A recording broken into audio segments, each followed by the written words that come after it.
میگویند در زمانهای پیش یک مرد دهقانی بود. خب او یک مزرعه بزرگی داشت، زمینی کلانی داشت و در آن گندم کاشته بود. خب گندمش وقتی که تقریبا نزدیک حاصل خیزیش رسیده بود و دیگر خوشه هایش پخته، گندم همه زرد شده بود، یک روباه داخلی آن مزرعه مرد شد، داخلی همون کشتزار گوییم، و بازی کرد و چند جای آن زمین رو، گندم ها رو پامال کرد و ویران کرد. این مرد دهقان کینه روباه رو در دل خودش گرفت و به خود وعده کرد که باید این روباه رو دستگیر کند و قصاصش رو از او گیرد. در پی یک فرصت میگشت، یک دام درست کرد. نهایت بعد از چند مدت روباه رو به دست آورد، روباه رو قپید زنده. بعد گفت اکنون من این حیوان رو چنان ادب دهم، چنان تربیت کنم که از کاری کرده خود پشیمان شود و فهمد که با من بازی کردن چی نتیجه دارد.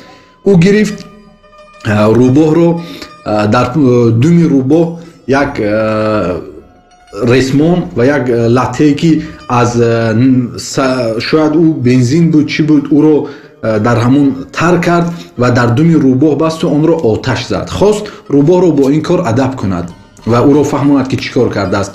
روباه وقتی که دید دم او میسوزد، از دست او گریخت و باید به جای پناه میبرد. وارد گندمزار شد که گندم همه پخته و رسیده بود. بعد این مرد بیچاره وقتی که دید که روباه گریخته است، در پشت روباه میدوید که داخلی مزرعه او نشود. روباه هم داخلی گندم میگریخت. در یک مدتی کوتاه این گندمزار، این زمین بزرگ آتش گرفت و تمام حاصل آن مرد سوخت.